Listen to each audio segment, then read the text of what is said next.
Hello friends, आज की इस वीडियो में हम बात करेंगे कॉन्स्टिट्यूशनल लॉ सेकंड से रिलेटेड मल्टीपल चॉइस क्वेश्चंस के बारे में। अगर आप हमारे चैनल पर पहली बार आए हैं तो चैनल को सब्सक्राइब जरूर करिए, वीडियो अच्छी लगे तो लाइक करिए और अपने दोस्तों के साथ वीडियो को ज़्यादा से ज़्यादा शेयर करें ताकि आपके मित्र लोग भी जो है कॉन्स्टिट्यूशनल लॉ सेकंड की तैयारी अच्छे से कर सकें। ठीक है, तो चलिए बात करते हैं मल्टीपल चॉइस क्वेश्चंस की। तो हमारे साथ अंत तक बने रहिएगा। इस वीडियो का टाइम कम रहेगा और क्वेश्चंस ज़्यादा आपको मिलेंगे, तो वीडियो में हमारे साथ अंत तक बने रहिएगा। पहला क्वेश्चन कहता है, क्या मूल अधिकारों का अधित्याग किया जा सकता है? नहीं, मूल अधिकारों का अधित्याग नहीं किया जा सकता। आपका क्वेश्चन नंबर पहले का बी ऑप्शन बिल्कुल सही है। क्वेश्चन नंबर दूसरा क्या कहता है?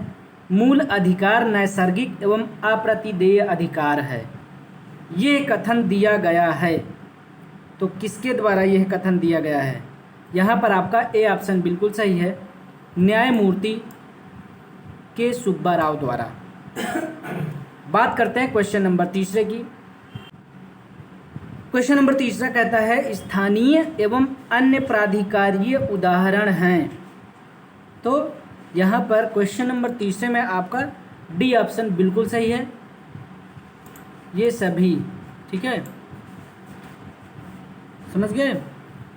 यहाँ पर इन सभी के जो है ये उदाहरण है, मतलब स्थानीय एवं अन्य प्राधिकारीय उदाहरण हैं ये सभी। ठीक है, मतलब ए नगर पालिका, बी नगर निगम और सी आयकर विभाग के। ठीक है, तो ये सारे जो हैं स्थानीय एवं अन्य प्राधिकारीय उदाहरण हैं। तो यहाँ पर क्वेश्चन नंबर तीसरे में आपका डी ऑप्शन सही हुआ। ठीक है, क्वेश्चन नंबर 4 क्या कहता है? अनुच्छेद 14 प्रावधान करता है सॉरी, ए ऑप्शन कहता है विधि के समक्ष समता का। ठीक है, बी ऑप्शन कहता है विधियों के समान संरक्षण का। तो क्वेश्चन नंबर 4 में आपका यहाँ पर सी ऑप्शन सही है। ठीक है, ए और बी दोनों का। ठीक है, मतलब विधि के समक्ष समता का और बी कहता है विधियों के समान संरक्षण का। ठीक है, अनुच्छेद 14 का प्रावधान करता है। इंपॉर्टेंट क्वेश्चन है। ठीक है, और मैं आपको बता दूं क्वेश्चन नंबर तीसरे में आपको ध्यान देना होगा, स्थानीय एवं अन्य प्राधिकारी उदाहरण है। ठीक है, यहाँ पर सारे दे दिए गए हैं, एक ही दे दिया गया और कुछ और अलग अलग दे दिया गया, तो फिर आप जो है सही नहीं कर पाएंगे, इसलिए इनको ध्यान रखना है। ठीक है, तैयार कर लेना आप। ठीक है, याद कर लीजिएगा। चलिए बात करते हैं क्वेश्चन नंबर 5 की।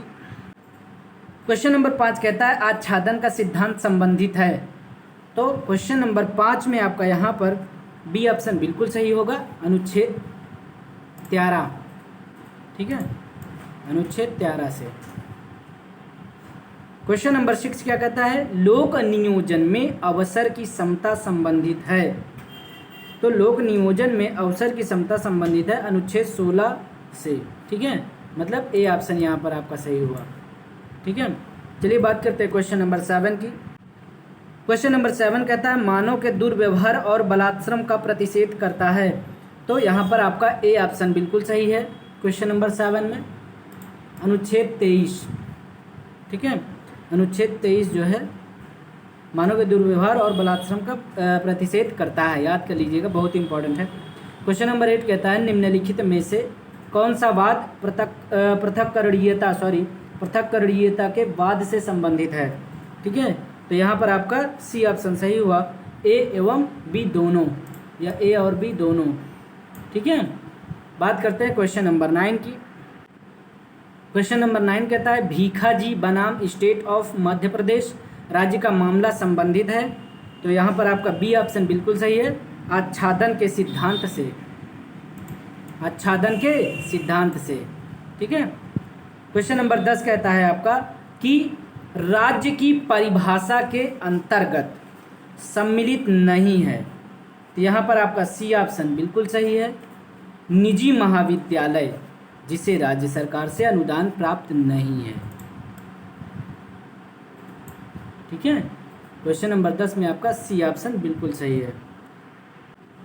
क्वेश्चन नंबर 11 कहता है कि संविधान के अनुच्छेद 12 के अंतर्गत, ठीक है, कौन राज्य की परिभाषा में सम्मिलित है? ठीक है, तो क्वेश्चन नंबर 11 में आपका यहाँ पर सी ऑप्शन बिल्कुल सही है, ए एवं बी दोनों। क्वेश्चन नंबर 12 की बात करते हैं। क्वेश्चन नंबर 12 कहता है न्यायिक पुनर्विलोकन का सिद्धांत संविधान के किस अनुच्छेद में समाहित किया गया है। तो क्वेश्चन नंबर 12 में आपका सी ऑप्शन बिल्कुल सही, अनुच्छेद 13 में। चलिए बात करते हैं क्वेश्चन नंबर 13 की। क्वेश्चन नंबर 13 क्या कहता है कि न्यायिक पुनर्विलोकन का अधिकार प्राप्त है। तो न्यायिक पुनर्विलोकन का अधिकार प्राप्त है, यहाँ पर बी ऑप्शन बिल्कुल सही है 13 में आपका, उच्च एवं उच्चतम न्यायालय दोनों को। ठीक है, उच्च एवं उच्चतम न्यायालय दोनों को, मतलब बी ऑप्शन बिल्कुल सही है आपका। क्वेश्चन नंबर 14 की बात करते हैं, विधि शासन का सिद्धांत संबंधित है। तो विधि शासन का सिद्धांत संबंधित है, यहाँ पर आपका बी ऑप्शन बिल्कुल सही है, अनुच्छेद 14 से। ठीक है, चलिए बात करते हैं क्वेश्चन नंबर 15 की। क्वेश्चन नंबर 15 कहता है यहाँ पर कि इनमें से किस अनुच्छेद के अंतर्गत 14 वर्ष से कम आयु के बच्चे को किसी कारखाने या अन्य संकटमय कार्य में नियोजित करना अतिलंघन है। तो यहाँ पर आपका बी ऑप्शन सही होगा, अनुच्छेद 24 में। अनुच्छेद 24 में। क्वेश्चन नंबर 16 कहता है इनमें से किस संविधान विशेषज्ञ ने, ठीक है, मूल अधिकारों से संबंधित भाग 3 को भारत का अधिकार पत्र कहकर संबोधित किया। तो यहाँ पर ए ऑप्शन सही है आपका, वीजी रामचंद्रन ने। वीजी रामचंद्रन ने। बात करते हैं क्वेश्चन नंबर 17 की। क्वेश्चन नंबर 17 कहता है स्वतंत्रता का संघर्ष ही इन मूल अधिकारों का उद्गम है। इन्हें संविधान में इस आशा और प्रत्याशा के साथ सम्मिलित किया गया कि एक दिन सच्ची स्वाधीनता का वृक्ष भारत में विकसित होगा और मूल अधिकारों के संबंध में यह कथन निम्न में से किस विद्वान न्यायमूर्ति के द्वारा किया गया। तो यहाँ पर ए ऑप्शन सही होगा आपका, न्यायमूर्ति पीएन भगवती। न्यायमूर्ति पीएन भगवती। बात करते हैं क्वेश्चन नंबर 18 की। क्वेश्चन नंबर 18 कहता है मूल अधिकार नागरिकों को राज्य के द्वारा दान नहीं है। ठीक है, किसी संविधान के बिना भी व्यक्तियों को आधारभूत मानवाधिकार केवल इस कारण से प्राप्त है कि वे मनुष्य वर्ग के सदस्य हैं और यह अभिव्यक्ति निम्नलिखित किस वाद में की गई है। तो क्वेश्चन नंबर 18 में आपका ए ऑप्शन बिल्कुल सही है, एम नागराज बनाम भारत संघ। एम नागराज बनाम भारत संघ। बात करते हैं क्वेश्चन नंबर 19 की। 19 क्वेश्चन नंबर 19 कहता है कि निम्नलिखित में से किस महत्वपूर्ण वाद में न्यायमूर्ति सुब्बा राव ने मूल अधिकारों को नैसर्गिक, समझ गए, एवं अप्रतिदेय अधिकार माना। तो क्वेश्चन नंबर 19 में आपका ए ऑप्शन बिल्कुल सही है, गोलकनाथ बनाम state of Punjab. Question number 20 कहता है संविधान में मौलिक अधिकारों से संबंधित प्रावधानों को सम्मिलित करने का प्रमुख ध्येय है। ठीक है, तो यहाँ पर क्वेश्चन नंबर 20 में आपका ए ऑप्शन बिल्कुल सही है, विधि शासन की स्थापना। चलिए बात करते हैं क्वेश्चन नंबर 21 की। क्वेश्चन नंबर 21 कहता है भारतीय संविधान के अंतर्गत मूल अधिकार किसके विरुद्ध उपलब्ध हैं। तो यहाँ पर ए ऑप्शन आपका सही है, राज्य। ठीक है, भारतीय संविधान के अंतर्गत मूल अधिकार राज्य के विरुद्ध उपलब्ध हैं। ठीक है, तो क्वेश्चन नंबर 21 का आपका यहाँ पर ए ऑप्शन बिल्कुल सही है।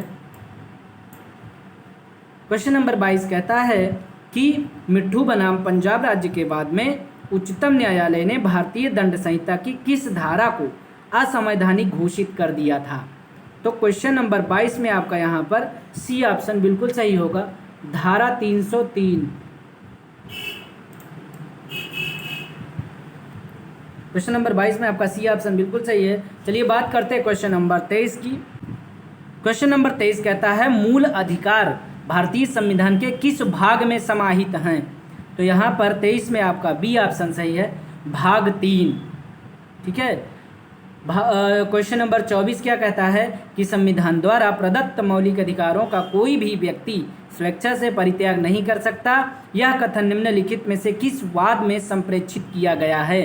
तो यहाँ पर आप देखिए, आपका यहाँ पर बी ऑप्शन बिल्कुल सही होगा 24 में, बेहराम खुर्शीद बनाम बॉम्बे राज्यवाद में। ठीक है, क्वेश्चन नंबर 25 क्या कहता है क्वेश्चन नंबर 25 कहता है अनुच्छेद 16(4) का प्रोन्नति में आरक्षण की अनुमति देता है।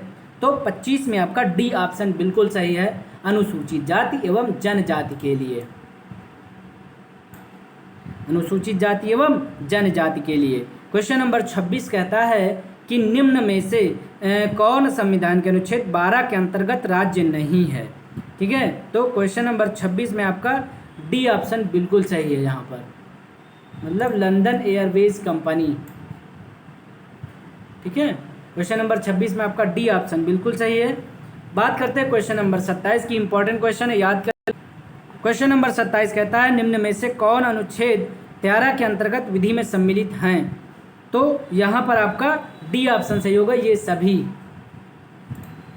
ऑप्शन सही है यहाँ पर, मतलब ए बी सी सारे, अध्यादेश एवं आदेश, नियम एवं उपविधि और रूढ़ एवं प्रथाएं। याद कर लीजिए, यहाँ से भी क्वेश्चन पूछे जा सकते हैं। ठीक है, तो क्वेश्चन नंबर 27 में आपका डी ऑप्शन सही होगा, ये सभी। चलिए बात करते हैं क्वेश्चन नंबर 28 की। क्वेश्चन नंबर 28 कहता है संविधान का कौन सा अनुच्छेद अस्पृश्यता का उन्मूलन करता है। तो क्वेश्चन नंबर 28 में आपका बी ऑप्शन सही होगा, बिल्कुल।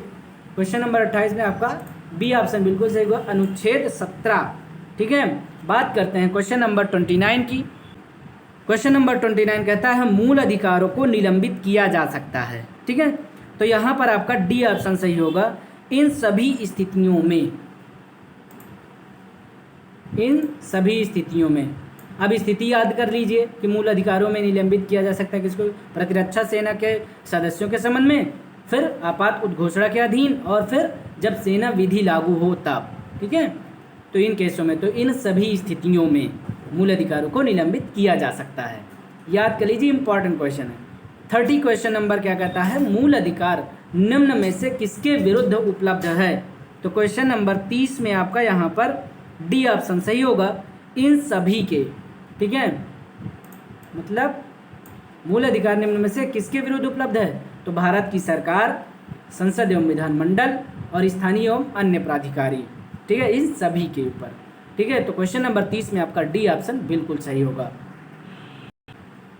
क्वेश्चन नंबर 31 में उपाधियों का अंत संविधान के किस अनुच्छेद के द्वारा किया गया है।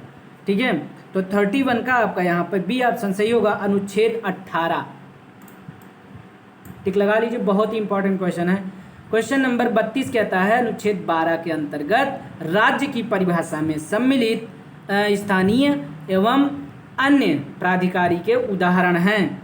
तो क्वेश्चन नंबर 32 में आपका डी ऑप्शन सही होगा, ये सभी।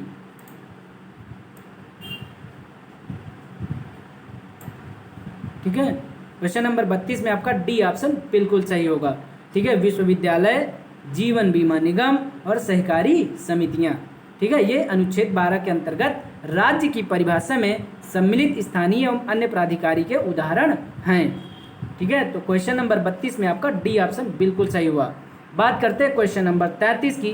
क्वेश्चन नंबर 33 कहता है निवारक निरोध का उपबंध करने वाली कोई विधि सलाहकार बोर्ड की राय प्राप्त किए बिना कितने मास से अधिक अवधि के लिए किसी व्यक्ति के विरुद्ध किया जाना प्राधिकृत नहीं करेगी। तो यहाँ पर क्वेश्चन नंबर 33 में आपका सारे ऑप्शन नहीं दिख रहे हैं, पहले मैं आपको ऑप्शन दिखाता हूँ। क्वेश्चन नंबर 33 में आपका बी ऑप्शन सही होगा, यहाँ पे 3 माह। ठीक है, क्वेश्चन नंबर 34 क्या कहता है कि निम्न में से कौन संविधान के अनुच्छेद 12 के अंतर्गत राज्य की परिधि में नहीं आता है। तो कौन राज्य की परिधि में नहीं आता है, तो 34 में आपका बी ऑप्शन सही है, यहाँ पर NCERT। ठीक है, ये जो है अनुच्छेद 12 के अंतर्गत राज्य की परिधि में नहीं आता है। क्वेश्चन नंबर 35 की बात करते हैं। क्वेश्चन नंबर 35 कहता है कि पृथक्करणीयता का सिद्धांत भारतीय संविधान के किस अनुच्छेद से संबंधित है। ठीक है, तो यहाँ पर क्वेश्चन नंबर 35 में आपका ए ऑप्शन सही है, यहाँ पर अनुच्छेद 13, अनुच्छेद 13। ठीक है,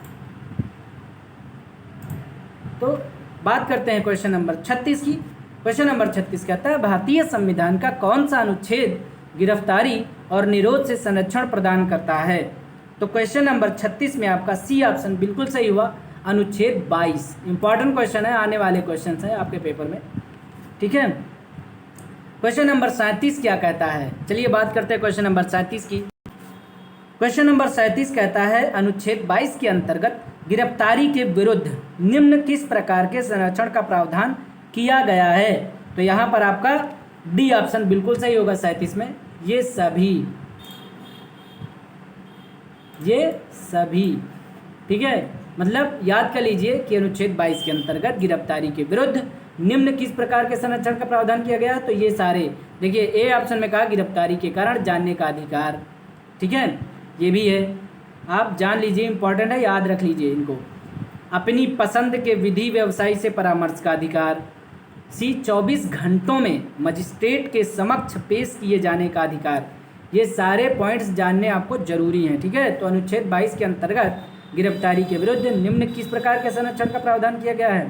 तो ये सारे, मतलब ये सभी, डी पॉइंट आपका यहाँ पर 37 में सही होगा। क्वेश्चन नंबर 38 कहता है अल्पसंख्यक वर्गों को शिक्षा संस्थाओं की स्थापना और प्रशासन करने का अधिकार संविधान के निम्नलिखित किस अनुच्छेद के द्वारा प्रदान किया गया है। तो क्वेश्चन नंबर 38 में आपको सारे ऑप्शन नहीं दिख रहे हैं, पहले ऑप्शन देखिए आप लोग, ठीक है, ये हैं सारे ऑप्शन आपके। तो क्वेश्चन नंबर 38 में आपका ए ऑप्शन बिल्कुल सही होगा, अनुच्छेद 30, ठीक है, अनुच्छेद 30 के अंतर्गत जो है, ठीक है, अल्पसंख्यक वर्गों को शिक्षा संस्थाओं की स्थापना और प्रशासन करने का अधिकार संविधान के अनुच्छेद 30 के द्वारा प्रदान किया गया है।